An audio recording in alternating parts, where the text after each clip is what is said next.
아멘. 자, 제목이 뭐죠? 제목. 자, 힘써 여호와를 알자입니다. 힘써 그래, 여호와를 알자. 자, 네 번째입니다.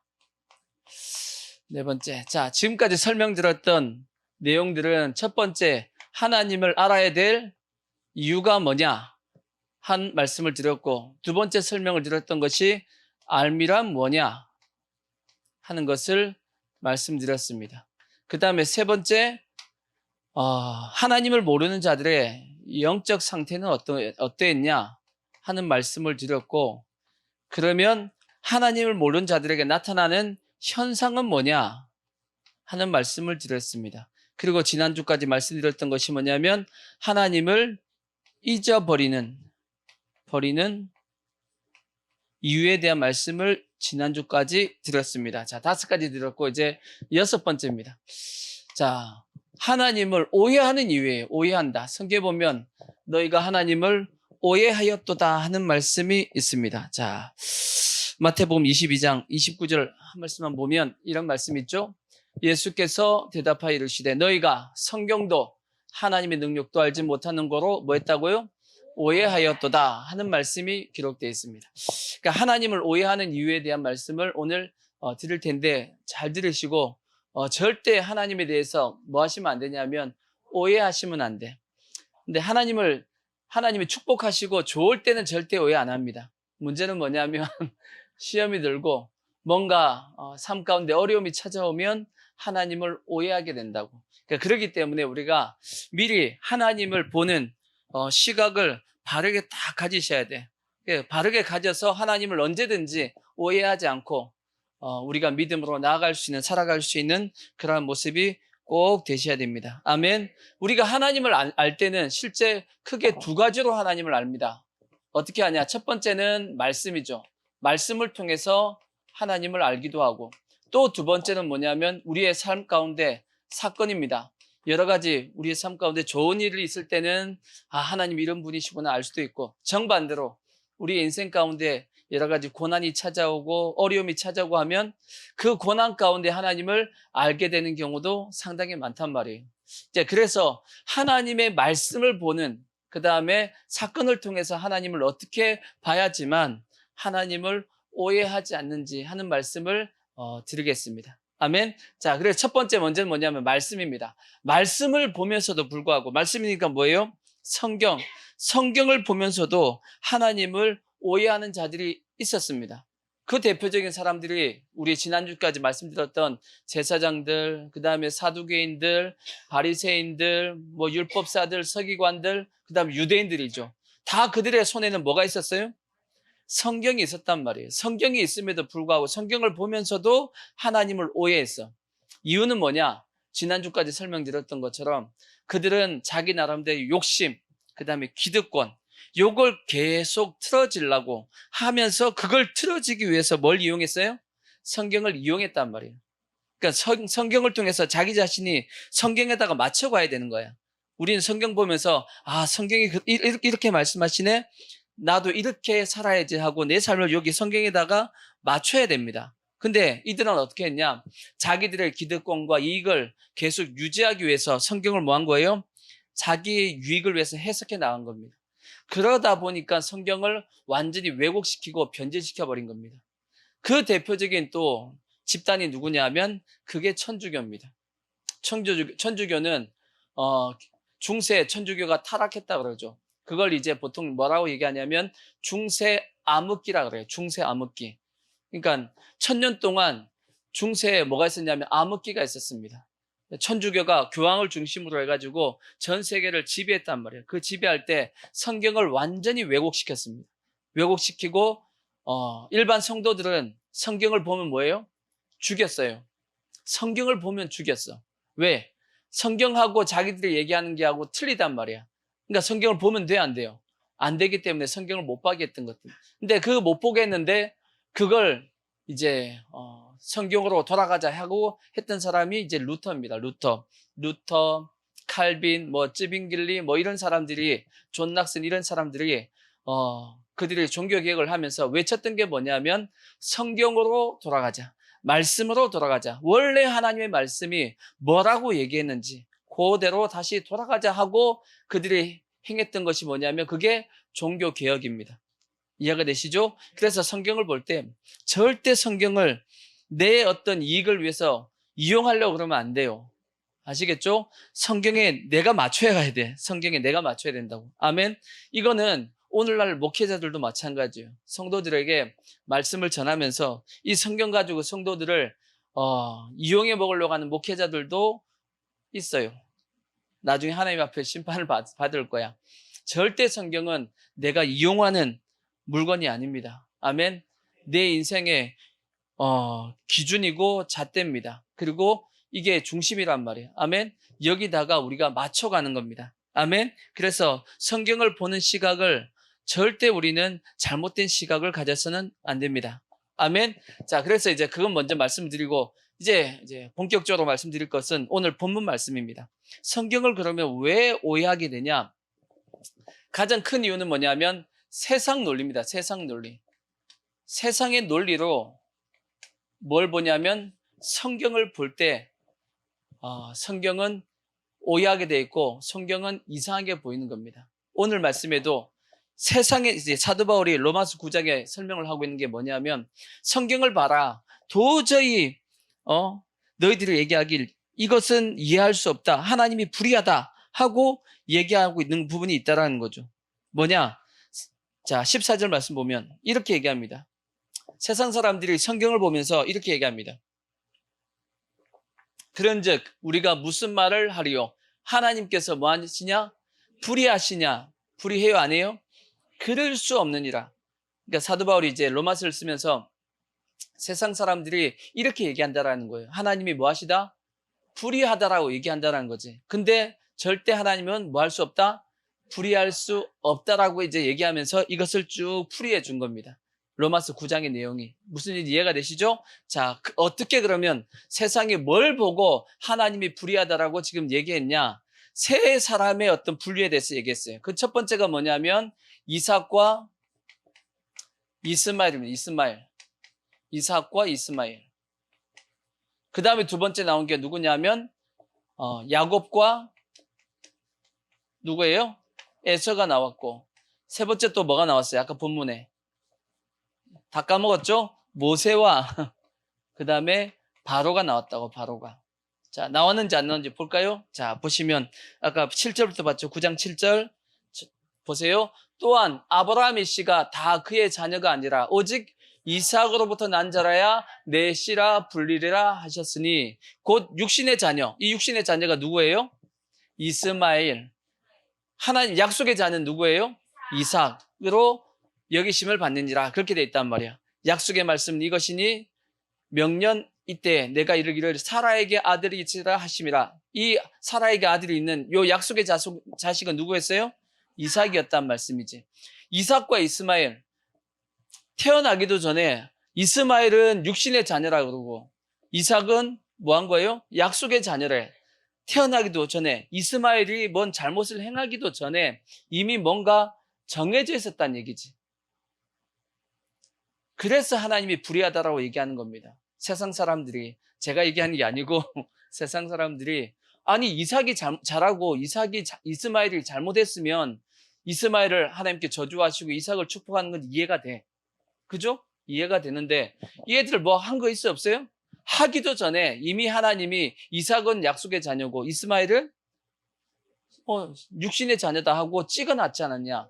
하나님이 그거 잘못된 거 아니야? 라고 세상이 얘기한다라는 거지. 이해가 되죠? 그 다음에 두 번째도 마찬가지죠. 그 다음에 그뿐 아니라 또한 리브가가 누구예요? 야곱과 에서의 엄마예요. 야곱과 에서의 엄마. 그의 아버지는 누구예요? 이삭이잖아요. 이삭. 우리 조상 이삭 한 사람으로 말미암아 임신하였는데, 그죠? 리브가가 이삭을 통해서 임신했는데 그 자식들이 아직 뭐 하지도 않았는데 나지도 않았어. 태어나지도 않았어. 나지도 않고 어디에서 지금? 엄마 뱃속에 있어. 근데 무슨 선이나 악을 행하지도 아니한 때에 택하심을 따라 하나님의 뜻이 행위로 말미암지 않고 오직 부르시는 이로 말미암아 서게 하려 하사 리브가에게 이르시되 큰 자가 누구예요? 에서가 큰 자 에서가 어린 자 야곱을 뭐한다? 섬긴다. 그리고 기록된 바 내가 야곱은 뭐하고 사랑하고 에서는 미워했다 함과 같다. 아니 야곱이 태어나가지고 뭔가 잘해가지고 축복을 하시고 사랑하고 에서가 태어났는데 나쁜 짓을 해가지고 하나님께서 그를 미워했다. 그러면 이해가 가능한데 태어나기도 전이요. 엄마 뱃속에서 잘못하면 얼마나 잘못했겠어. 엄마 뱃속에서 막 엄마 배를 그냥 발로 차면 그게 잘못한 거예요? 엄마 뱃속에서 엄마 배 찬 게 그게 회개할 거야? 아니야. 애들 여기 엄마 뱃속에 배 있을 때 만져보면 애들이 있잖아. 그죠? 애들 뽀글뽀글 튀어나오거든. 잘한 거야. 그때는 뭐냐면 엄마들이 이게 느끼면서 좋아한다고, 아빠도 만져보면서 좋아한다고. 이 애들이 움직이고 있다고 좋아한다고. 근데 그게 회개할 거 아니란 말이야. 근데 태어나기도 전에 하나님이 정한 거 보니까 이건 하나님이 뭐 잘못된 거 아니야? 라고 얘기한다라는 거죠. 이해가 되시죠? 그 다음에 또 세 번째, 또 15절 보십니다. 15절. 모세에게 이르시되 내가 긍휼히 여길 자를 긍휼히 여기고 불쌍히 여길 자를 불쌍히 여기리라 하셨으니 모세는 긍휼히 여기고 불쌍히 여겼는데 정반대로 그런즉 원한 자로 말미암다 아니요 다른 박사람 그 다음에 성경이 누구에게 바로에게 이르시되 내가 이 일을 위하여 너를 세웠으니 너로 말미암아 내 능력을 보이고 내 이름이 온 땅에 전파되게 하려 하셨으니 그런즉 하나님께서 하고자 한 자를 긍휼히 여기고 모세는 긍휼히 여겼는데 또 전반대로 바로는 어떻게 했어요? 완악하게 했다라는 거지. 완악하게 하시느니라. 아니 모세는 긍휼로 하나님께서 보시더니 바로는 완악하게 만들어서 10가지 재앙을 퍼부었네? 아니 하나님이 뭔가 잘못된 거 아니야? 그래서 하나님이 불의한 것이 아니냐. 그러니까 세 가지 예를 든 거예요. 세상 사람들이 성경을 보면서 이거 뭔가 하나님이 불의한 거 아니냐라고 얘기했는데 아까 사도 바울이 뭐라고 했어요? 불의하다 아니다? 하나님이 불의하느뇨? 그럴 수 없느니라. 하나님은 불의할 수 없다라는 거죠. 그래서 이 부분에 대한 제가 해석을 이제 말씀을 드릴게요. 하나님은 불의하냐? 아니라는 거예요.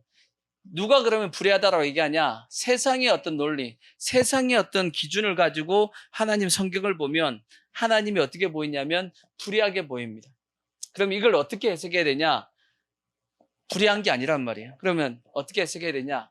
그러니까 세상 사람들이 착각하고 있는 것이 하나가 있어요. 그게 뭐냐면 자기들을 기준해서 하나님을 보면 하나님이 악하게 보입니다. 자, 이제 제가 예를 설명드릴게요. 그게 어디냐? 자, 마태복음 20장을 한번 보십시오. 20장 1절을 보시면, 자, 예를 들어드릴게. 자, 한번 쭉 읽어보자고요. 천국은 마치 품꾼을 얻어 포도원에 들여보내려고 이른 아침에 나간 집주인과 같으니, 그가 하루 한 데나리온씩 품꾼들과 약속하여 포도원에 들여보내고, 또 제3시에 나가보니 장터에 놀고 서 있는 사람들이 또 있는지라 그들에게 이르되 너희도 포도원에 들어가라. 내가 너희에게 상당하게 주리라 하니 그들이 가고 제6시와 제9시에 또 나가 그와 같이 하고 제11시에도 나가보니 서 있는 사람들이 있는지라.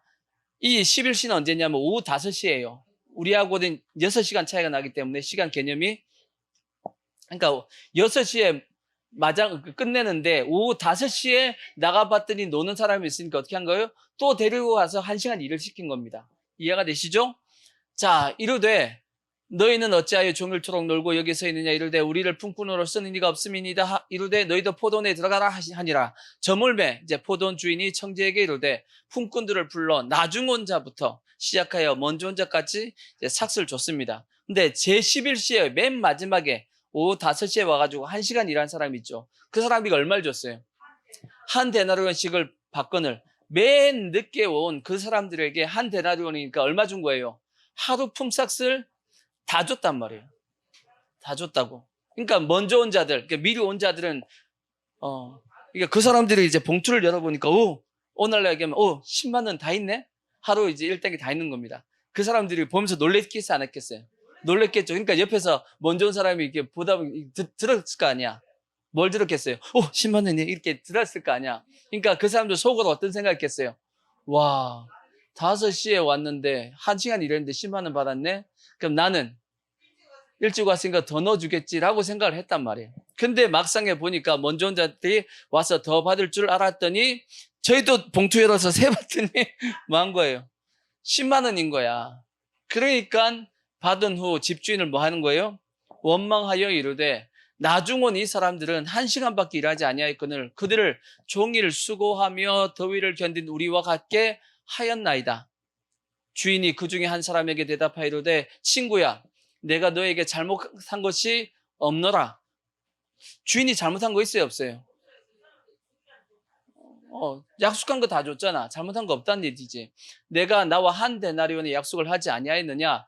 너 것이나 가지고 가라. 나 주고 온 이 사람에게 너하고 똑같이 주는 것이 내 뜻이다. 내 것을 가지고 내 뜻대로 할 것이 아니냐? 내가 뭐함으로? 이 사람은 선을 행했어요? 악을 행했어요? 분명히 선을 행한 거야. 늦게 온 사람에게 하루품 삭스를 다 줬단 말이에요. 착한 일 한 거예요? 나쁜 일 한 거예요? 착한 일 한 거예요. 다 안 줘도 돼, 실제. 뭐, 10,000원만 줘도 돼. 20,000원만 줘도 된다고. 근데 10만 원 다 줬으니까 착한 일을 한 거 아니야. 그럼에도 불구하고 일찍 온 사람들, 그걸 어떻게 봤어요? 악하게 봤다라는 거지. 분명히 행동은 선한 일이었는데, 처음 온 자들은 어떻게 봤다고요? 악하게 봤다라는 거지. 왜 제가 이 말씀을 드렸냐면, 똑같습니다. 하나님이 이들에게 행하신 것이 선이었냐, 악이었냐? 선을 행한 겁니다.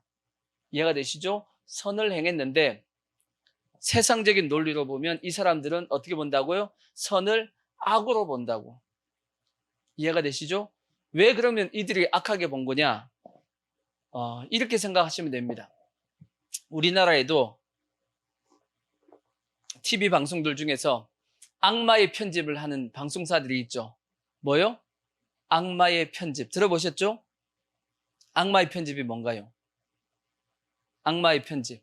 자기가 보여주고 싶은 것만 딱 보여주고, 이해가 되죠? 자기가 보여주고 싶은 것만 딱 보여줘서 사람들이 그렇게 보고 막 그 사람을 공격하게 만들려고 하는 그게 악마의 편집입니다. 이해가 되시죠? 우리가 잘 아는 저기 PD수첩 같은 경우, 저기 예전에 광우병도 다 뭐였어요? 악마의 편집이었어. 다 속았잖아. 미국산 소고기 먹으면 다 뇌가 송송 다 뚫린다며. 지금 미국산 소고기 엄청 많이 먹었는데 뇌 뚫린 사람 한 사람도 없어요. 없단 말이야. 다 뭘 했냐? 악마의 편집을 한 겁니다. 보여줄 것만 딱 보여주고 보여주기 싫은 것은 사실은 안 보여주는 거야. 이해가 되시죠? 이 사람들도 왜 이 주인을 악하게 본 거냐? 만약에 PD수첩이 생각해요. PD수첩 PD가 요 사건, 마태복음 20장의 요 사건을 이 제보를 누가 했냐? 아침 일찍 온 사람이 제보했다고 생각해봐요. 제보했다고 생각하고 PD수첩이 딱 갔어. 그러면 뭐만 보여줄까? 뭐만 보여주냐면 아침에 일찍 들어간 거, 그거 보여줄 것이고 그 다음에 또 뭘 보여줘요? 하루 종일 열심히 일한 거 보여줄 거야. 그리고 또 오후 5시에 들어간 것도 보여줄 겁니다. 그러니까 마지막에 이제 하루 일당 받는 걸 딱 보여줘요. 그러면서 뭐라고 얘기하겠어요? 이 주인은 악하다고 얘기할 수 있어. 왜? 하루 종일 일한 사람은 얼마 주고? 10만 원 주고 1시간 일한 사람도 10만 원 줬다. 그러니까 먼저 온 사람이 억울하다 하면 억울하다라고 이제 방송을 딱 내면 온 나라 전체에서 그 누구를 공격해요? 그 포도원 주인을 공격할 거야. 당신 악하다고. 그러지 않겠어요? 그러면 정상적인 방송을 하려고 하면 어떻게 해줘야 돼? 처음부터 다 보여줘야지. 처음부터. 아침에 일찍 그 포도원 주인이 나가가지고 그들과 계약서 쓰는 거 다 보여줘야 돼. 계약서 얼마 썼어요? 한 데나리온 10만 원 다 적은 거 다 보여주고 그 다음에 이제 오후 5시까지 온 사람들 다 집어넣어 주는 거 하고 또 뭐도 보여줘야 되냐면 그 주인이 봉투에다 돈 넣는 것도 보여줘야 돼. 보여주면 돈도 넣으면서 아침에 온 사람 누구 얼마, 누구 10만씩 다 넣었는데 나중에 이제 오후 5시에 그 사람을 생각하니까 원래는 10,000원만 딱 넣으려고 하다가 이 사람이 고뇌를 하는 거야. 이 10,000원 가지고 하루 못 먹고 사는데 처자식 먹여 살려야 되는데 에이 10만 원 다 주자고 집어넣었단 말이에요. 요거 다 보여주면 그 사람 좋은 사람이야 나쁜 사람이야? 좋은 사람인 거지. 정상적으로 다 보여주면 아주 좋은 사람이라고. 예수님께서 말씀했죠. 내가 뭐함으로? 내가 선함으로 너가 나를 어떻게 봤다고요? 악하게 봤다라는 거지. 왜 이 말씀을 드리냐면 많은 세상 사람들이 하나님에 대해서 오해하는 게 있어요. 그게 뭐냐면 자기들이 선한 줄 알아. 사람이 자기가 의인인 줄 안다고. 의인인 줄 아니까 하나님이 자기의 의의 기준에 봐서는 옳지 않게 보이는 겁니다. 마치 어떤 것 같으냐면 이렇게 딱 그래프를 한번 딱 봐요. 그래프를 딱 보면 자, 여기가 구원의 기준입니다. 구원. 의의 기준이에요. 의의 기준이라고 딱 생각해봐요. 구원의 기준이야. 그럼 우리는 지금 원래 우리 예수 믿지 않는 사람들의 그럼 위치가 어디예요? 플러스예요? 마이너스예요? 어디에 있겠어요? 어디 있어요? 우리는 다 어디 있냐면 여기 있는 거야. 우리는 다 여기 있단 말이에요. 우리는. 이해가 되시죠? 우리는 다 뭐예요? 의인이에요? 죄인이에요? 우린 죄인이란 말이야. 죄인이기 때문에 우리는 다 구원받을 수 있는 존재예요? 존재 아니에요? 우리는 구원받을 존재가 아니란 말이에요. 근데 하나님께서 우리를 어떻게 보시냐면 불쌍히 보시고 긍휼히 보셔가지고 여기다가 구원의 손을 뻗친 겁니다. 그래서 누구든지 그 구원의 손을 잡는 사람은 다 어떻게 올라가요? 여기서 위로 올라가는 거야. 이해가 되시죠? 그러면 이렇게 하나님께서 구원의 손을 펼친 것이 선한 거예요? 악한 거예요? 선한 거잖아. 선한 거란 말이야. 근데 왜 많은 사람들이, 세상 사람들은 하나님을 악하게 보냐? 그들은 자기의 위치를 어디에 놔뒀냐면 여기다 놔뒀어. 여기다. 자기들의 위치를 여기 놔뒀어. 근데 다 어떻게 보면 구원도 받고 상도 받을 사람인데 다 어떻게 한 거예요? 하나님이 그들을 완악하게 만들어가지고 지옥으로 보냈다라고 생각을 하는 거야. 이해가 되시죠? 자기를 어디에 뒀냐면 의인의 위치에 둔 겁니다. 나를 의인의 위치에 딱 두고 나서 그 다음에 하나님을 판단하니까 왜 다 구원받을 사람을 다 지옥 보냈냐고 지금 얘기하고 있는 거예요. 이해가 되시죠? 다 이 사람도 다 구원받을 사람인데 왜 이 사람들을 지옥 보내냐는 거지. 다시 말씀드리면 이렇게 생각해 보자고요. 우리가 잘 아는 탕자의 비유가 있어요. 탕자의 비유. 탕자의 비유에서 탕자가 그 아버지에게 두 아들이 있었습니다. 첫째 형이 있었고 둘째 아들 탕자가 있었단 말이에요. 근데 그 탕자가 나쁜 놈이야. 나쁜 놈이에요. 왜? 아버지가 죽기도 전에 뭘 달라 그래요? 아버지 죽으면 나한테 유산 줄 거 아니야. 그 유산 미리 달라 그런 거 아니야. 나쁜 놈이지. 아버지 죽지도 않았는데 죽으면 받을 걸 미리 달라 그래가지고 그걸 타가지고 어떻게 했어요? 아버지가 간섭할 수 없는 먼 타국으로 와가지고 거기서 어떻게 하냐면 허랑방탕하게 다 써버렸습니다. 그리고 나서 그 지역에 이제 흉년이 들었어요. 자기가 가져온 돈 다 떨어졌네. 흉년이네. 먹을 것도 없어. 그래서 이제 남의 집에 들어가가지고 돼지를 쳤단 말이에요. 근데 돼지를 치다 보니까 원치 흉년이다 보니까 이 자기가 먹을 것도 없네. 돼지 먹을 것을 같이 먹었단 말이에요. 이해가 되시죠? 근데 같이 먹는데도 돼지 먹을 것도 없으니까 자기 거 먹을 거 없어. 그러니까 그러다 보니까 이 탕자가 생각을 하는 겁니다. 야, 우리 집에 종들은 아무리 흉년이 들고 힘들어도 배는 안 골았는데 이렇게 생각이 드니까 아버지한테 돌아가야겠다. 근데 아버지한테 돌아가서 도저히 내가 아들이라고는 얘기를 못 하겠어. 왜? 낯짝이, 그쵸? 부끄러우니까. 그러니까 아버지한테 가서 그냥 종 중에 한 명으로 그냥 여겨달라고 아버지한테 가야겠다 하고 아버지한테 찾아오잖아요. 그때 아버지가 어떻게 해요? 마을 입구에 아버지가 늘 뭐 하고 있어요? 아들을 기다리고 있어. 아버지가 보니까 마을 입구에서 늘 기다리고 있었어. 근데 멀리 누가 오고 있어요? 아니, 아들이 온 게 아니야. 거지 한 사람이 오는 거야. 거지가 오는 거야. 완전히 그냥 누더기 거지가 오니까 아버지가 뛰어간 겁니다. 가까이 보니까 누구야? 자기 아들인 거예요. 아버지가 아들을 알아보고 뛰어갔다? 몰라요. 어떻게 보면 거지들이 올 때마다 뛰어갔을 것 같아요. 제가 보기에는. 거지들이 오면 뛰어갔을 것 같아요. 혹시 누군가 하고 자기 아들인 줄 알고. 근데 보니까 자기 아들이야. 그러니까 어떻게 해요? 옷을 다시 갈아입히고 금가락지 끼우고 다시금 이제 아들로서 위치를 회복시켰단 말이에요. 그래갖고 집에서 잔치가 벌어졌다고. 근데 저녁쯤 돼가지고 누가 들어왔어요? 이제 큰아들이 왔어. 큰아들이 보니까 집에서 잔치가 있네. 그래서 종을 부릅니다. 뭔 일 있냐? 그랬더니 누가 왔다고요? 자기 동생이 왔다라는 거예요. 그러니까 이 큰아들이 기분이 나빠가지고 나 집에 안 가 하고 막 화를 내는 거예요. 그러니까 그 얘기를 누가 들었어요? 아빠가 들어가지고, 아버지 들어가지고 나옵니다. 나와가지고 큰아들한테 왜 안 들어오냐고, 동생이 왔으니까 얼마나 좋냐고 하고 막 했더니 큰아들이 막 따지는 거죠. 뭘 따져요? 아니, 아빠, 나는 아버지하고 늘 같이 있으면서 속도 안 썩였는데 저 완전히 저 속 썩인 저놈을 왔다고 저 잔치를 벌이고 아버지 날 위해서 염소 새끼라도 잡아준 적 있냐고. 맞아요, 틀려요? 맞는 얘기 같지? 맞는 얘기 같은데 자, 이 말씀을 왜 드리냐면 우리가 착각해서는 안 된다라는 거지. 전부 다 지금 대다수의 세상 사람도 그렇고 성도들도 그렇고 착각하는 게 뭐냐면 자기가 전부 다 그 형이래. 아버지 속도 안 썩이고 열심히 아버지를 위해서 일한 자식인 것처럼 생각을 하고 있어. 또 대다수의 성도들이 마치 새벽 6시에 들어와가지고 그때부터 하루 종일 열심히 일한 그런 사람으로 자기를 생각하고 있어요. 아니에요. 우리는 다 누구냐? 탕자입니다. 우리가 누구라고요? 우린 탕자라고. 우린 탕자예요. 그리고 우린 누구냐? 오후 5시에 들어간 사람이에요. 아시겠죠? 그러니까 우리의 생각 자체가 잘못됐다라는 거지. 우리를 의인의 위치에 두고 있다 보니까 하나님이 하는 게 다 못마땅한 거야. 아시겠죠?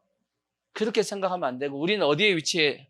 철저한 우리는 죄인의 위치에 우리가 내 마음을 가지고 있어야지만 하나님이 하시는 게 다 뭐냐면 다 감사하고 다 은혜란 말이에요. 그러니까 우리가 하나님을 보는 시각이 잘못되면 안 된다고. 하나님을 보는 시각은 지금 말씀드린 것처럼 우리는 철저하게 누구다? 죄인이다. 아멘. 우리는 탕자에 비유해서 누구다? 탕자다. 포도금 품꾼에 비유해서 우리는 누구다? 몇 시에 들어간 사람이다? 오후 5시에 들어간 사람이에요. 은혜 아니면 우리 아까 주민찬송 했던 것처럼 은혜 아니면 살 수 없는 존재란 말이에요. 아멘. 그걸 인정하면 하나님이 하시는 모든 일은 다 뭐냐면 다 은혜고 다 감사한 거예요. 이해가 되시죠? 또 세상 사람들이 공격하는 것 중에 하나가 뭐냐면 선악과입니다. 선악과. 선악과 가지고 하나님은 공격을 많이 해요. 왜 하나님께서 동산 중앙에다가 선악과를 만들어 가지고 왜 아담 하와가 따먹게 만들었냐고 하고 하나님을 공격한다고. 맞아요? 그것도 PD수첩 보면 그렇게 얘기할까. 동산 중앙에 나무 2개만 딱 만들어 놓고 하나님이 둘 중에 하나 골라 먹으라고 한 것처럼 딱 편집을 해가지고 내보내면 다 하나님을 악하게 보겠지. 근데 실상 어때요? 동산에 나무가 살릴 수 없게 많어. 과일나무가 그냥 쫙 깔렸어. 아시겠죠? 쫙 있는데 그 중에 딱 하나만 먹지 말라 그랬어. 얘기가 틀리잖아. 동산 중앙에 2개가 있는데 둘 중에 하나는 먹고 하나는 먹지 말라 그랬으면 하나님이 시험하는 거 맞아요. 맞잖아. 근데 그게 아니고 성경은 어떻게 돼 있어요? 동산에 과일나무가 가득 차 있어. 가득 차 있는데 그 중에 딱 하나만 먹지 말라 그런 거야. 그거는 완전 예의가 틀리잖아. 그래요, 안 그래요? 근데 성경을 잘 보세요. 사단이, 뱀이 하와에게 와가지고 뭐라고 얘기했는지 딱 보면 아하, 마귀가 하와에다가 뭘 딱 씹어주고 싶구나 하는 것이 딱 나옵니다. 자, 창세기 3장 1절을 딱 보시면 보세요. 창세기 3장 1절 딱 보세요. 그런데 뱀은 여호와의 하나님이 지으신 들짐승 중에 가장 간교하더라. 잘 보세요. 뱀이 여자에게 한 얘기에 그 뒤에 깔려있는 뉘앙스를 잘 보세요. 그걸 봐야 돼. 의도를 봐야 돼. 의도. 뱀이 그 질문한 의도를 봐야 돼. 뱀이 여자에게 물어 이르되 하나님이 참으로 너희에게 동산 모든 나무의 열매를 먹지 말라 하시더냐? 그렇게 물어봤어요. 말 뉘앙스가 뭔가 이상하죠? 막 되게 꼬아놨지. 꼬아놨단 말이에요. 근데 요 말 자체 잘 생각해 보면 하나님이 동산 모든 나무의 열매를 먹지 말라 했냐 하는 이 뉘앙스는 뭐냐면 하나님이 나쁜 분이야. 악한 분이야. 하나님이 널 지금 현재 널 이용해 먹고 있는 거야. 하는 어떤 그러한 뉘앙스가 이 사단이 하와에게 얘기하는 그 뉘앙스 뒤쪽에 쫙 깔려 있는 겁니다. 너는 지금 속고 있어. 하나님이 널 되게 위하는 것 같지? 아니야. 하나님 너를 이용해 먹고 있는 거야. 이렇게 하나님을 악하다라는 그런 어떤 요 마음속에 그걸 살짝 뒤에다가 숨어서 싹 집어넣은 거예요. 그래서 하와가 요 얘기를 딱 듣다 보니까 뭐가 생겨요? 하나님에 대한 의심이 싹 들어오는 거야. 이해가 되시죠? 하나님에 대한 의심이 싹 들어오니까 그런가? 이게 넘어가는 거야. 넘어간다고. 그러니까 절대 여러분 속지 말라고. 하나님은 의로우신 분입니다. 아멘. 우리를 위하시는 분이고. 그러니까 어떻게든지 마귀는 어떤 세상적인 논리를 가지고 하나님이 마치 악한 것처럼 자꾸 우리에게 찾아온단 말이에요. 절대 거기에 속으시면 안 돼. 우리는 어떤 위치에 먼저 딱 들어가 있어야 되냐면 원래 우리는 죄인이고 구원받을 수 없는 존재다. 우리는 원래 이런 존재, 완전히 망한 존재인데 하나님이 누굴 보내셔서 예수 그리스도를 이 땅에 보내셔가지고 나를 뭐 하신 거예요? 구원해 주시기 위해서 자기 아들까지도 아끼지 않고 나에게 내어주신 그런 분이시다 하는 그것이 정확하게 우리의 중심 가운데 딱 들어와 있어야 된단 말이에요. 그래야지만 마귀한테 안 속는다고. 근데 마귀는 끊임없이 찾아와가지고 자꾸 우리에게 하나님에 대한 뭘 집어넣냐면 의심을 집어넣어요. 그 의심이 뭐냐? 하나님이 너를 이용하고 있어. 하나님은 좋은 분 아니야 하는 걸 계속 집어넣고 있는데 그게 속으면 돼? 안 돼요? 안 된다라는 거지. 그러니까 우리는 철저하게 나는 뭐고 누구고 나는 그렇죠. 나는 죄인이다. 하나님은 의로운 분이다. 의로운 분이다. 의로운 분이다. 아멘. 이것을 정확하게 우리가 딱 인식하고 있어야 됩니다. 아멘. 그 다음에 이제 또 우리가 또 하나 설명할 수 있는 게 뭐냐? 우리가 생각하길 그럼 하나님이 이스마엘을 그냥 버리셨네. 에스를 그냥 무조건 버리셨네. 바로를 그냥 버리셨네. 라고 생각할지 모르겠지만 하나님은 그렇지 않습니다. 하나님도 이스마엘을 뭐 해보려고? 구원해 보려고. 에스를 어떻게 보려고? 구원해 보려고. 바로도 어떻게 하려고? 구원해 보려고. 하나님도 그들에게 수없이 많은 뭘 줬냐면 기회를 줬어요. 기회를 줬단 얘기지. 근데 이들이 그걸 뭐 한 거예요? 박차버린 겁니다. 자, 베드로후서 3장 9절을 보시면 하나님의 마음이 여기 기록이 되어 있어요. 베드로후서 3장 9절을 보시면 주의 약속은 어떤 이들이 더디다고 생각하는 것 같이 더딘 것이 아니라 오직 주께서는 너희를 대하사 뭐 하세요? 오래 참으사. 하나님의 성품 중에 하나가 뭐가 있냐면 오래 참음이 있어. 들어봤죠? 오래 참음. 하나님은 오래 참으시는 분이야. 그래서 뭐 하려고? 왜 오래 참아요? 아무도 멸망하지 않고 다 회개하기에 이르기를 원하신다. 그게 누구시라는 거예요? 하나님이시라는 거예요. 하나님은 모든 사람이 다 구원받기 원하시는 것이 하나님의 마음이라는 겁니다. 근데 중요한 건 뭐냐? 사람들은 하나님에 대해서 오해한다라는 거지. 왜? 마치 하나님이 이들에게 전혀 기회를 주지 않고 어차피 저거 멸망할 애들이니까 하고 그냥 하나님께서 심판했다라고 생각하는데 그렇지 않다라는 겁니다. 하나님이 이스마엘을 하나님께서 완전히 그렇게 그냥 멸망시켜버렸나요? 아니에요. 이스마엘이 왜 아브라함 집에서 쫓겨난 이유가 뭐예요? 이삭을 가지고 놀았단 말이에요. 희롱했다고, 성경에 보면 희롱했다고 돼 있어. 가지고 논 겁니다. 이삭과 이스마엘의 나이 차이가 몇 살이에요? 13년 차이가, 13살 차이란 말이에요. 형이 13살 차이가 나. 이삭이 그러니까 한 6, 7살쯤 되면 이스마엘은 몇 살이에요? 한 20살 됐다고. 20살짜리에 6, 7살짜리면 뭐예요? 장난감이지. 장난감이라고, 장난감. 가지고 노는 겁니다. 가지고 노니까 그걸 누가 지켜봤어요?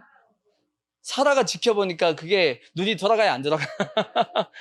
자기 아들이, 그러니까 몸종이 어떻게 보면 자기 남편의 아들이라 할지라도 누굴 통해서 낳았어요? 자기 몸종을 통해서 난 아들이 이스마엘이잖아. 근데 몸종을 통해서 난 그 아들이 자기 배에서 나온 그 이삭을 뭐 하니까 조롱하고 가지고 노니까 이게 엄마가 이제 사라가 화가 났던 거예요. 화가 나가지고 누구한테 찾아가요? 자기 남편한테 찾아간 거야. 찾아가가지고 하고 이제 바가지를 긁었겠어, 안 긁겠어? 팍팍 긁었지. 바글바글 긁었겠지. 그랬더니 아브라함이 어떻게 해요? 네 좋을 대로 해라. 그렇게 안 했어요. 심히 근심하더니 그렇게 성경 보면 아브라함이 심히 근심했다고 돼 있어. 심히 근심이 되지. 왜 이스마엘도 자기 아들이고 이삭도 자기 아들인데 바가지 긁었다고 내쫓을 수는 없잖아. 그죠? 그러니까 기도합니다. 아브라함이 기도했더니 하나님이 짱 나타나셔가지고 아브라함에게 뭐라고 말씀했냐? 뭐라고 얘기했죠? 사라가 하는 말대로 다 들어줘라. 그렇게 하나님이 말씀하셨단 말이에요. 그래서 아브라함이 이스마엘과 이제 하갈을 나가라고 한 겁니다. 그 나가라고 했던 이유는 뭐냐? 같이 유업을 이 가나안 땅은 하나님께서 누구에게 주시기로? 이삭에게 주기로 약속을 했기 때문에 너희는 이 지역을 떠나게끔 만들라 하셨고 그 대신 뭐라고 말씀했냐면 이스마엘도 큰 나라를 이룬다고 말씀했어요. 이스마엘도 큰 나라를 이루고 12족속을 여기는 야곱이 그랬지만 이스마엘이 12족속을 이룬다 하고 그에게 약속을 해주셨단 말이에요. 하나님이 이스마엘을 그냥 내친 것이 아니란 말이에요. 다 하나님께서 이스마엘도 아브라함의 자손이라고 기억을 해주시고 축복을 해주셨단 말이에요. 근데 마치 하나님이 이스마엘을 그냥 버린 것처럼 아니란 말이에요. 그 다음 에서도 원래 이삭은 누구한테를 에서를 통해서 장자의 권리를 이어가려고 그랬단 말이에요. 근데 하나님께서 역사하셔가지고 결국은 장자의 축복을 누가 받아요? 야곱이 받았잖아. 근데 그 사이에 어떤 일이 있었어요? 그 사이에 하루는 이제 에서가 뭘 하러 나갔어요? 사냥하러 나갔단 말이에요. 사냥을 했는데 사냥을 제대로 못한 것 같아. 배고픈 상태에서 돌아왔습니다. 근데 집에서 자기 동생 야곱이 뭐 하고 있었어요? 팥죽인지 하여튼 팥을 쓰고 있었어요. 이게 팥죽이라고 보통 얘기하는데 팥죽을 이제 하니까 에서가 너무 배고프니까 그 팥죽 좀 달라고. 그렇게 했더니 야곱이 그냥 줄 놈이 아니지. 그냥 줄 사람이 아니야. 왜? 머리가 비상하게 돌아간단 말이에요. 형이 지금 배고프니까 요걸 그냥 줘버리면 너무 아깝잖아. 그래서 요걸 팔라고 생각을 한 거예요. 뭘 가지고 팔 건가? 형한테 장자의 명분을 나한테 팔라고 얘기하겠다. 해가지고 그 사이에 머리가 확 돌아가지고 형한테 얘기하길 장자의 명분을 달라고. 그럼 내가 주겠다고. 그랬더니 에서가 어떤 생각을 해요? 아니 배고파 죽겠는데 장자의 명분이 내가 너한테 가져 한다고 그게 가져갈 것 같아? 에서는 이렇게 생각한 거예요. 내가 너 가져 한다고 해서 가져갈 것 같냐고. 내가 먼저 태어났는데 하고 그렇게 생각했단 말이에요. 그래서 야곱에게 뭐 했어요? 가져 하고 뭘 먹었어요? 팥죽을 먹은 겁니다. 근데 그때 하나님이 보시기에는 에서의 마음에 뭐가 있었다는 걸 본 거예요. 그렇죠? 에서의 마음에 장자의 명분을 가볍게 생각하는 그 중심을 본 거야.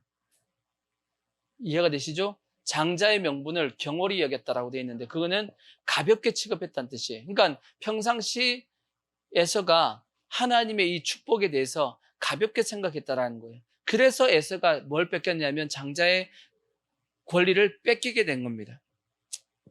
그러니까 저는 이런 생각이 듭니다. 하나님 앞에 버림을 받는 사람을 보면 버림을 당할 짓을 해요. 버림받을 짓을 해. 그래서 버림을 당합니다. 솔직히 얘기하면 우리가 구원받을지 구원 안 받을지 우리가 어떻게 알아? 언제 아는 거예요? 죽어봐야 알아요. 죽어봐야 안다고. 근데 대충 알 수 있는 것은 뭘 보면 알 수 있냐면 구원받을 사람은 구원받을 짓을 해. 아시겠죠? 근데 구원 못 받을 사람을 보면 구원 못 받을 짓을 한다라는 거지. 그걸 보면서 저 사람은 구원받기 힘들겠다 하는 걸 알 수 있는 거고 저 사람은 힘들어도 구원받겠다 하는 것을 볼 수 있는 것은 구원받을 사람은 구원받을 짓을 하고 구원 못 받을 사람은 구원 못 받을 짓을 한다라는 겁니다. 그래서 어떻게 보면 에서는 구원받을 짓을 한 거예요? 못 받을 짓을 한 거예요? 구원 못 받을 짓을 한 겁니다. 근데다가 성경에 보면 이 에서가 자기 부모 이삭과 리브가의 마음에 근심이 됐다고 말씀하죠. 어떤 부분에서 근심이 됐어요? 에서가 그 가나안 족속의 여인들과 결혼을 한 겁니다. 그랬더니 그것이 이제 헷 족속이죠. 이제 그 가나안 땅에 살고 있는 여인을 취해서 이제 아내를 삼았단 말이에요. 그랬더니 이 이삭과 리브가가 이건 아닌데 하나님께서 이거 허락하지 않았는데 저놈이 이 가나안 여인과 결혼을 해버렸네 하고 근심 중에 에서도 그걸 눈치를 챈 겁니다. 우리 아빠하고 엄마가 별로 안 좋아하는데 우리 자기 부인을 그래서 어떻게 했다고요? 또 다시 이스마엘을 여인을 취했다고. 그게 더 결정타입니다. 하나님이 인정하지 않은 여인을 또 취한 거야. 그러니까 계속 착각을 하고 어떻게 보면 착각을 했을 수도 있고 오히려 부모가 싫어하니까 더 싫어해라 하고 그렇게 할 수도 있는 겁니다. 그건 정확하게 알 수 없는데 하여튼 에스가 계속 어긋난 길로 계속 갔다라는 거예요. 이해가 되시죠? 그러니까 이런 부분에서 보면 우리가 하나님이 에스를 버렸다? 아니요. 에서는 버림받을 짓을 한 겁니다. 그 다음에 이제 결정타 바로. 아니 그러면 바로는 성경에 보면 하나님께서 바로의 마음을 완악하게 해가지고 계속 10가지의 그 재앙을 받게끔 했지 않냐고 그렇게 얘기하시는데 그걸 그렇게 보시면 안 되고 성경은 정반대로 얘기하고 있어요. 뭐라고 얘기하고 있냐? 아까 본문 읽었던 말씀 보세요. 자, 이렇게 말씀하고 있어요. 22절 보시면 9장 22절 보시면 이렇게 말씀했어요.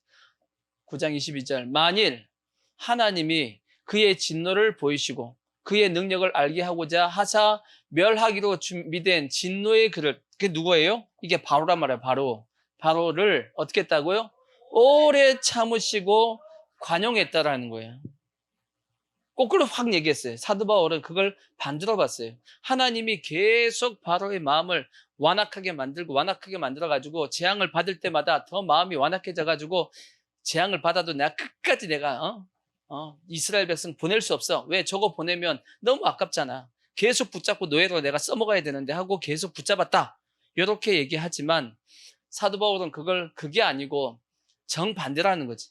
하나님은 재앙을 내리실 때마다 이때가 마지막 기회다 하는 식으로 줬단 말이에요. 근데도 불구하고 바로가 어떻게 했다라는 거예요. 마음을 완악하게 하고 하나님의 그 징계를 그걸 무시해버린 겁니다. 무시해버렸다고. 그러니까 하나님께 더 큰 징계를 또 내리셨고 그 징계를 통해서 회개하기를 바랬는데 근데도 또 어떻게 해요? 마음을 완악하게 하고 몇 번까지? 10번까지 그렇게 했다라는 겁니다. 이해가 되시죠? 그리고 이제 마지막 결정타가 이제 6월절이었고 6월절 이후에도 어떻게 됐어요? 제가 이번 주 금요 기도회 때 말씀드린 것처럼 자, 그 말씀 한번 말씀드려보자고. 마지막 히브리서 11장을 보시면 자, 이런 말씀을 드렸죠. 히브리서 11장 몇 절을 보시냐면 29절. 히브리서 11장 29절을 보시면 믿음으로 그들은 홍해를 어떻게 건넜어요? 육지같이 건넜으나 애굽 사람들은 이것을 시험하다가 빠져 죽었으며 히브리서 11장은 믿음의 사람들에 대해서 쭉 열거한 내용입니다. 믿음으로 그들이 어떻게 했다? 믿음으로 어떻게 했다? 여기 보면 누가부터 나오냐면 아벨부터 나오고 그 다음에 누가 나와요? 에녹도 나오고 노아도 나오고 아브라함도 나오고 그 다음에 이삭, 야곱, 모세 믿음의 사람들이 쭉 열거되는데 성경에 보니까 믿음으로 행하지도 않은 사람들 같은 사람들이 등록이 돼 있어. 그게 누구예요? 홍해를 건넌 이스라엘 백성들이에요. 홍해를 건넌 이스라엘 백성들 믿음으로 홍해 건넜어요? 우리 성경을 보면 이스라엘 백성들이 홍해 앞에서 어떻게 했어요? 모세를 원망하고 모세야 너가 애굽에서 우리를 죽일 데가 없어가지고 매장지가 없어서 여기서 다 죽이려고 하느냐고 막 모세를 원망하고 했단 말이에요. 그래 안 그래요? 그랬는데 사도 바울은 뭐라고 얘기하냐면 이게 히브리서가 이제 사도 바울이 보통 썼다 하니까 사도 바울은 그들은 무엇으로 홍해를 건넜다? 믿음으로 홍해를 쫙 건넜대요. 믿음으로 건넌 게 아니고 원망하고 하나님 계속 원망했는데 그게 왜 믿음이지? 근데 뭘 보면 알 수 있나? 정반대를 보면 알 수 있어. 이스라엘 백성은 믿음으로 홍해를 건넜는데 누구는? 애굽 사람들은 이것을 뭐 하다가 시험하다가 빠져 죽었다라는 거지. 그래서 이스라엘 백성과 바로의 군대는, 애굽 사람은 정반대의 모습을 가지고 있었던 겁니다. 그러면 이스라엘 백성들은 믿음으로, 바로의 군대는 하나님을 시험하다가, 뭘 시험한 거예요? 이 사람들은. 이 사람들이 하나님을 시험했던, 하나님이 시험했다라는 내용이 뭐냐? 민수기를 보면 이스라엘 백성들이 가나안 땅에 이제 들어가기 전에 미리 가데스 바네에서 12정탐꾼을 보내죠. 12정탐꾼을 보내가지고 12정탐꾼이 40일 동안 뭐예요? 가나안 땅을 한번 쭉 돌아보고 와가지고 그들에게 보고를 합니다. 가나안 땅은 좋아요, 안 좋아요? 땅은 너무 좋아. 그리고 거기는 젖과 꿀이 흘러요, 안 흘러요? 흘러요. 땅은 너무 좋은데 뭐가 안 되겠다고? 우리가 점령은 못 하겠다고. 왜? 그 땅에 사는 사람들 다 아낙 사람이에요. 아낙 사람이 뭐예요? 거인들입니다. 거인들이 살고 있고, 성은 다 어디에 있어요? 산에 있어, 산에. 성이 산에 있으니까 산도 높은데 성은 더 높을 거 아니야. 그러면 그 성을 점령하기가 어려워요, 쉬워요? 어렵죠. 지금은 좋아. 지금은 다 드러나니까 폭격하면 되지만 그때 당시 폭격이 없잖아. 다 밑에서 활로 쏘는데 위에서 쏘는 게 좋아요? 밑에서 쏘는 게 좋아? 위에서 쏘는 게 좋지. 산성은 점령이 불가능하단 말이에요. 이해가 되시죠? 가나안 땅의 성들은 다 산성이고 거인들이고 도저히 우리는 싸워서 이길 가망성이 없습니다. 그들이 보기에 우리는 뭐처럼 느껴질 거다? 메뚜기처럼 느껴질 거다 라고 얘기했단 말이에요. 12명 중에서 10명이. 그나마 2명의 여호수아와 갈렙이 어떻게 얘기해요? 아니라 그들은 우리의 뭐다? 먹이다. 옛날에는 밥이다. 하나님이 우리와 뭐 하시면 함께 하시기 때문에 지금 가자 했는데 백성들은 누구의 말을 들었어요? 12정탐꾼 중에서 10명의 말을 듣고 밤새 통곡하면서 이제 우리는 끝났다 다시 애굽으로 돌아가자 하고 하나님과 모세를 막 원망하잖아. 아멘? 그랬을 때 하나님께서 딱 나타나셔가지고 뭐라고 말씀했어요? 내가 너희들에게 지금까지 행했던 것 다 잊어버리고 10번이나 나를 뭐 했다고요? 시험했다라고 됐어. 10번이나 나를 시험하고 나를 믿지 않았으니까 너희는 어디에 들어갈 수 없다? 가나안 땅에 들어갈 수 없다 하는 말씀이 있습니다. 거기에 뭐라고 돼 있냐면 10번이라고 돼 있어. 10번이나 뭐 했다? 시험했다라고 했어요. 이 시험은 하나님에 대해서 좋은 시험이에요, 나쁜 시험이에요? 나쁜 시험이지. 그 시험은 뭘 뜻하는 거예요? 하나님을 뭐 하지 않았다? 인정하지 않았다라는 거지. 뭘 인정하지 않았냐면 지금까지 하나님께서 함께 해줬던 것, 역사해줬던 걸 그들이 뭐 한 거예요? 인정하지 않고 지금도 너희들이 나를 뭐 하고 있지 않다? 인정해주지 않고 있는 걸 하나님께서 그들 향해서 징계하신 거란 말이에요. 이해가 되시죠? 그러면 다시 요것도 마찬가지입니다. 요것도 시험했다. 애굽 사람들은 하나님을 시험했다는 뜻이 뭐겠어요? 하나님을 뭐 하지 않았다는 거예요. 인정하지 않았다는 얘기예요. 누구는? 애굽의 그 군대가 하나님을 인정 안 한 겁니다. 10가지 재앙을 퍼붓고 그 다음에 이제 홍해 앞에 왔는데 그들은 여전히 누굴 인정하지 않더라? 하나님을 인정하지 않고 어디에 들어간 거예요? 홍해로 들어간 겁니다. 뭐 할 줄도 모르고 죽을 줄도 모르고. 지금까지 하나님께서 그들에게 역사했던 그 재앙들을 생각했으면 겁나서라도 뭐 해야지? 한번 생각해봐요. 홍해가 건넜어. 홍해가 쫙 갈라졌어. 적은 일이에요? 큰 일이에요? 엄청나게 큰 일이잖아. 여러분 한번 생각해봐. 홍해 갈라진 거 봐봐요. 영화에서 보니까 영화니까 뭐 쫙 갈라지니까 영화니까 뭐 다 저거 뭐 한 거예요? 저거 다 뭐 한 거야? CG잖아. CG로 다 했구나 이렇게 알 수 있지만 진짜 여러분 여기 바다에 나갔는데 쫙 갈라져 봐. 여러분 어떻게 했어요? 여러분 어떤 생각이 들겠어요? 말세로 다 주님 오실 때가 됐다고 난리치지 않겠냐고. 주님 오실 때 됐다고 막 난리가 칠 겁니다. 그러지 않겠어요? 홍해가 쫙 갈라졌을 때 애굽 사람들이 뭘 느꼈어야 돼요? 10가지 재앙을 내리쳤던 그 하나님께서 지금도 저들과 함께하고 있고 역사하고 있구나. 절대 그럼 뭐 하면 안 돼요? 들어가면 안 되지. 홍해에 들어가면 안 된단 말이에요. 근데 뭐 한 거예요? 이거 다 잊어버리고 홍해에 들어간 겁니다. 뭐 하려고? 자기 욕심을 쫓아서 누구 죽이려고 이 이스라엘 백성들 잡아오든지 죽이든지 열받아가지고 이렇게 하려고 뭐 하지 않은 거죠? 하나님을 인정하지 않은 겁니다. 그걸 뭐라고 얘기했냐면 시험이라고 얘기했어. 이해가 되시죠? 마찬가지로 하나님을 우리도 시험하고 있다라는 거지. 그러니까 정반대로 얘기하면 믿음으로 그럼 이스라엘 백성들은 홍해를 건넜다라는 거죠. 그럼 저건 무슨 믿음인가? 어떤 믿음이냐면 그래도 하나님께서 10가지 재앙을 내리시고 하나님께 지금까지 해왔던 것을 방금 전까지 뭐 했어요? 모세를 막 원망하고 하다가 모세가 뭐 하니까 홍해를 쫙 건너니까 그들은 뭔 생각한 거예요? 아하, 하나님이 우리와 여전히 함께하고 계시네? 이런 생각이 든 거야. 그래서 모세가 가자 그래서 어떻게 한 거예요? 홍해를 같이 따라간 겁니다. 뭘 인정했기 때문이에요. 하나님께서 지금까지 10가지 재앙 내리고 막 하는 그 모든 걸 다 뭐 한 거예요? 인정을 했기 때문에 모세를 따라 들어간 거예요. 그래서 그걸 뭐라고 본 거예요? 믿음으로 본 거고, 애굽 그 사람들은 그걸 뭐 하지 않아서, 인정하지 않아서 시험했다 그래서 결국은 죽은 거란 말이에요. 그래서 믿음인 겁니다. 나 뭘 얘기하다가 이렇게 같이 그렇죠. 바로 얘기하다가 자, 바로도 보세요. 그러니까 계속 하나님을 바로는 뭐 한 거예요? 인정한 거예요? 시험한 거예요? 계속 시험했단 말이에요. 이해가 되시죠? 하나님께서 바로에게 10가지 재앙을 계속 내릴 때 그에게 뭐 하냐면 하나님을 인정하라고 계속 얘기한 겁니다. 인정해 했지만 바로는 계속 뭐 한 거예요? 인정 안 해. 그럼 바로가 인정하지 않았던 이유는 뭔가요? 뭐 때문에? 마음이 완악했던데 그 마음이 완악한 이유는 뭐냐면 이스라엘 백성을 보내기가 너무 싫은 거야. 왜? 저놈들이 있으니까 뭐가 있는 거예요? 우리가 편하게 살 수 있단 말이에요.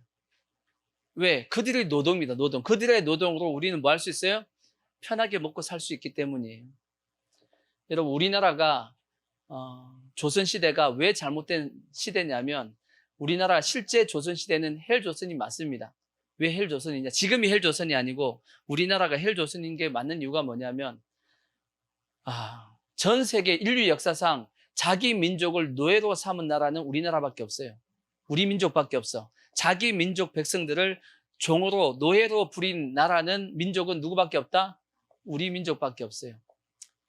유럽도 노예는 누굴 시켰어요? 흑인들, 아프리카 사람들 붙잡아와서 노예를 시키고 그 다음에 인류의 대다수의 모든 나라들은 뭐냐면 상대국을 점령해서 그 나라 백성들을 노예로 삼았지 자국민을 노예로 삼은 나라는 인류 역사상 우리나라밖에 없어. 그러면 우리나라 이 조선이 왜 그렇게 했냐? 이게 성리학 때문이에요. 성리학. 성리학은 노동을 뭐 하죠? 경시했다고. 경시. 무시했다고. 노동 안 하고 먹고 사는 걸 좋아했단 말이에요. 그게 성리학이야. 그 밑에 깔려 있는 게 노동을 경시한단 말이에요. 그래서 지금도 그게 영향을 받아가지고 우리나라는 지금 노동 안 하고 먹고 사는 게 좋은 직업으로 생각한다고 아니란 말이에요. 성경에 보면 노동을 통해서 먹고 사는 게 성경적입니다. 열심히 땀 흘려 일해서 먹고 사는 게 정상적인 직업관이에요. 아시겠죠? 그게 이제 자유민주주의의 어떤 시장경제의 어떤 개념인데 지금 우리나라도 여전히 노동을 경시하는 그런 어떤 사상이 밑에 깔려 있단 말이에요. 그러다 보니까 노동을 경시하다 보니까 경제가 안 돌아가겠죠. 노동하는 사람이 없으니까. 그래서 그렇다고 우리나라가 강대국이 아니잖아. 적국에서 잡아올 수는 없잖아. 실력이 안 되니까. 그래서 뭐 한 거냐면 뭘 만들었냐? 노예제도를 만든 거예요. 노예제도. 노동은 누가 해요? 노예가 하고 자기들은 뭐 하는 거예요? 권력을 딱 유지하고 사는 거야. 그 성리학이라는 유교라는 그 권력을 그 왕권을 계속 유지하기 위해서는 계속 뭐가 필요했냐면 쇠 빠지게 일만 하는 노동력이 필요했던 겁니다. 그래서 계속 노예를 만들어낸 거예요. 그래서 전체 인구의 60%, 70%까지 노예였다고 지금 얘기하고 있는데 그게 잘못된 어떤 사상이 나라 전체를 뒤엎고 있었기 때문입니다. 근데 지금의 그 영향을 아직도 받고 있어. 우리나라가 아직도 받고 있는데 자, 바로도 마찬가지야. 바로도 그 노동력이 뭐 한 거예요? 아까운 거야. 저거 보내기가 싫은 거야. 그래서 계속 자기의 욕심을 자기의 나라의 권력을 지키기 위해서 계속 하나님의 그 말씀에도 무시하고 한 겁니다. 이해가 되시죠? 그래서 우리가 보기에 하나님이 바로에게 용서를 안 했다? 아니에요. 아까 말씀 읽었던 거 보니까 하나님이 오래 뭐 했다고요? 계속 누구에게 참은 거예요? 바로에게 참으사 그에게 뭐 해줬다? 관용해 줬다라는 거지. 하나님을 한번 시험했을 때 바로 치지 않고 또 기회를 주고 또 기회를 주고 또 기회를 줬다라는 거지. 이해가 되시죠? 제가 왜 얘기하려면 다시 원점으로 돌아가면 하나님을 보는 시각을 바르게 가지라는 거예요. 바르게. 성경을 보는 관점을 바르게 가지라는 거예요. 세상 사람들은 이걸 마치 하나님이 이 이스마엘이나 에스나 이 바로나 뭐 선악과나 그런 걸 얘기하면서 하나님이 악하다라고 얘기하는데 악한 게 아니고 하나님은 그들에게 끊임없이 은혜를 주시고 그들을 구원하려고 했다라는 거예요. 정작 본인이 욕심과 여러 가지 세상의 기득권과 그걸 지키기 위해서 하나님을 뭐 한 거예요? 거부한 겁니다. 이해가 되시죠? 이걸 정확하게 봐야지만 하나님을 악하다라고 얘기하지 않는다라는 거예요. 아멘. 좀만 더 말씀드리면 거의 시간 다 됐으니까 그 다음에 하나님의 섭리를 잘 기억하셔야 돼요. 하나님이 우리를 이끄실 때, 세 번째, 하나님을 우리 이끄실 때 하나님은 공의로 이끌지 않습니다. 하나님이 우리를 이끄실 때 뭘로 이끌어 가시냐? 은혜로 이끌어 가신다. 은혜로 이끌어 가신다. 이게 꼭 기억하셔야 돼요. 아까도 말씀드렸듯이 그 포도원 풍분의 비유도 마찬가지죠. 하나님은 어떻게 하든지 우리에게 뭘 베푸시고 싶냐면 은혜를 베푸시기를 원하는 분이 하나님이십니다. 하나님의 성품이 뭐예요? 은혜로우시고 자비로우시고 노하기를 더디하시고 인애가 크시사 그게 하나님의 성품이란 말이야. 어찌하든지 하나님이 우리를 뭘로 이끌고 싶어 하냐면 은혜로 이끌고 싶어 하는 게 하나님의 마음입니다. 근데 세상 사람들은 착각해요. 하나님은 공의로 이끈다고 생각해. 그리고 세상 사람들이 착각하는 게 뭐냐면 공의로 이끌면 자기들은 구원받는다고 생각해. 그게 착각이요. 인간은 다시 말씀드리지만 인간은 은혜 아니면 못 사는 존재야. 은혜 아니면 살아갈 수 없는 존재라고. 근데 자기를 의인의 위치에 두니까 하나님이 공의로 이 세상을 이끌면 자기는 구원받을 줄로 생각하는데 절대 그러지 않습니다. 하나님의 은혜가 아니면 다 지옥 갈 사람이야. 로마서 3장에 뭐라고 말씀했어요? 의인은 있어요, 없어요? 의인은 없나니 한 사람도 없습니다. 사람의 마음이 깨끗한 사람이 있냐? 없다. 성경에 없대요. 볼까요? 로마서 3장 10절을 보시면 그렇게 돼 있잖아. 기록된 바 의인은 없나니 하나도 없습니다. 깨닫는 자도 없고 하나님을 찾는 자도 없고 다 치우쳐 함께 무익하게 되고 선을 행하는 자가 없나니 몇 명도요? 한 명도 없습니다. 이 세상에 이게 정답인데 마치 사람들이 자기를 뭘로 생각하냐면 의인으로 생각해서 하나님을 악하다라고 생각하고 마치 하나님이 은혜가 아닌 공의로 이끌어 가시면 자기들은 뭐처럼 구원받을 존재처럼 생각하는 거야. 마치 아까 얘기했던 새벽 6시에 들어오고 그리고 탕자의 형처럼 자기는 잘하고 있는데 하나님이 왜 저런 자를 구원해 주냐고 이렇게 생각하지만 그게 아니고 우리는 다 누구라고요? 오후 5시에 들어온 사람이고 탕자와 같은 존재라고. 그렇게 생각하면 하나님은 무한히 감사할 수밖에 없어. 무한히 좋으신 분일 수밖에 없습니다. 하나님을 생각하면 그냥 감사밖에 나올 수밖에 없다고. 왜? 내가 그런 자였는데 하나님이 나를 어떻게 해주신 거예요? 구원해 주신 거 아니겠냐고. 이해가 되시죠? 이렇게 생각해야지만 정상적인 생각입니다. 아멘. 더 나아가서 이제 두 가지만 더 말씀드리면 9장 20절 로마서 9장 20절을 보시면 그럼에도 불구하고 하나님은 어떤 분이시냐? 사도 바울은 이렇게 얘기합니다. 도저히 설명해도 이 사람들이 설명을 알아듣기 싫어하니까 세상 사람들이 이해하기 싫어해. 이걸 이렇게 생각하기 싫어하니까 사도 바울이 얘기합니다. 이 사람아, 내가 누구기에 감히 하나님께 뭐 하느냐? 반문하느냐? 지음을 받은 물건이 지연자에게 어찌 나를 이같이 만들었느냐? 말하겠느냐? 토기장이가 진흙 한 덩이로 하나는 귀 있을 그릇을 하나는 천 있을 그릇을 만들 권한이 없느냐? 하나님 마음대로 할 권한이 있어. 하고 사도 바울이 그렇게 얘기하는 겁니다.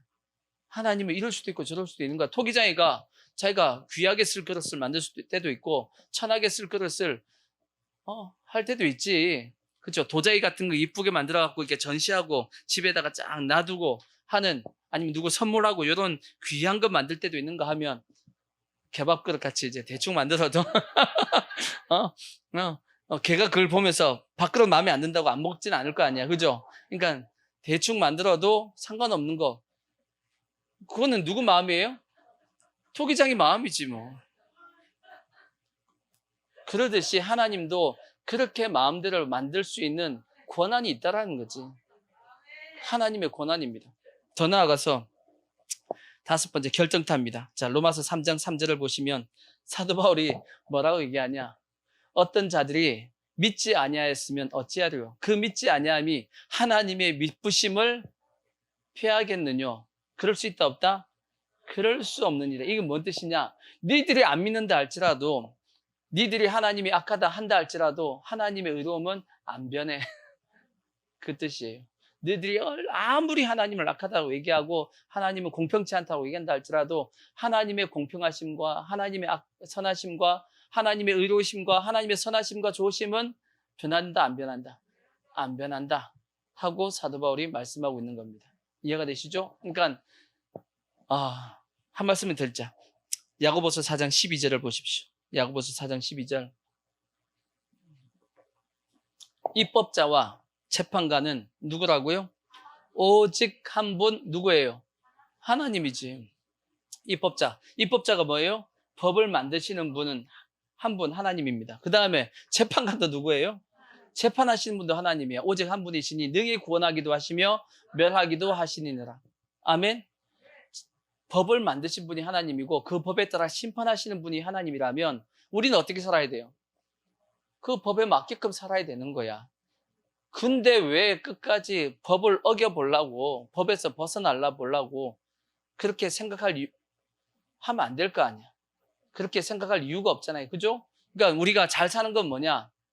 법에 순응하고 사는 거야. 하나님의 정하신 법. 이것은 아무리 내가 벗어나려 그래도 벗어날 수 있어요, 없어요? 그건 못 벗어납니다. 하나님의 법은 벗어날 자가 그 누구도 없습니다.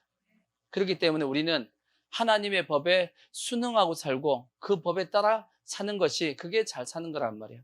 그러니까 절대 우리가 뭐 하시면 안 되냐면 하나님을 뭐 하지 말자? 오해하지 말자. 성경 보면서 성경의 어떤 사건들을 보면서 하나님을 오해하지 마시고 이러한 관점으로 보셔야 됩니다. 이렇게 보시면 하나님은 무조건 좋으신 분이요. 제가 가끔 말씀드리지만 하나님은 무조건 맞아. 아멘. 하나님은 무조건 맞다. 하나님은 무조건 의로우시고 하나님은 무조건 선하시고 무조건 옳은 분이야. 누가 잘못됐어요? 내가 잘못된 거야. 이렇게 판단하시면 그게 맞는 판단이에요. 자존심 상하나요? 아니야. 그렇게 사는 것이 그게 우리의 바르게 잘 사는 거고 그게 마귀에게 안 속는 겁니다. 마귀는 끊임없이 우리에게다가 뭘 집어넣냐? 하나님에 대한 의심을 자꾸 심어줘서 우리가 하나님의 뜻에 순응하지 못하고 마귀에게 거짓에 속아 살게끔 자꾸 이끌고 간단 말이에요. 그러니까 잘못된 어떤 하나님에 대한 이 개념을 딱 가지면 평생 마귀에게 속다가 성경에 뭐라고 돼 있어요? 도적이 오는 것은 도적질하고 죽이고 멸망시키려는 것 뿐이다. 마귀는 여러분의 인생을 도적질해 가고 그 다음에 결국 죽이고 마지막 어디까지 끌고 가려고? 지옥까지 끌고 가려고 하는 게 마귀의 목표입니다. 그래서 끊임없이 찾아와서 우리에게 거짓된 걸 심어줘서 하나님을 오해하려고 하는데 속지 말자고. 아멘. 우리 끝까지 하나님의 저 성품, 하나님 무조건 옳다, 무조건 의로우시다, 선하시다는 걸 꼭 기억하시고 절대 하나님을 오해하지 않는 우리가 되기를 부탁의 말씀을 드리겠습니다.